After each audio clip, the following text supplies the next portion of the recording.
If you want to unlink your Etsy account from Facebook, follow these straightforward steps to ensure your accounts are no longer connected. Step 1. Log into Etsy. Visit the Etsy website and log into your account using your credentials. Step 2. Access account settings. Once logged in, click on your profile icon at the top right corner of the page. From the drop-down menu, select Account Settings. Step 3. Navigate to Social Media Settings. In the Account Settings menu, look for the Social Media or Connections tab. Click on it to view your linked accounts. Step 4. Unlink Facebook. Find the option for Facebook in a list of connected accounts. There should be an option to unlink or disconnect. Click on this option.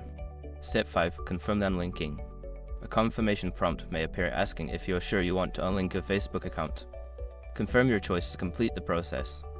After following these steps, your Etsy account will no longer be linked to your Facebook account.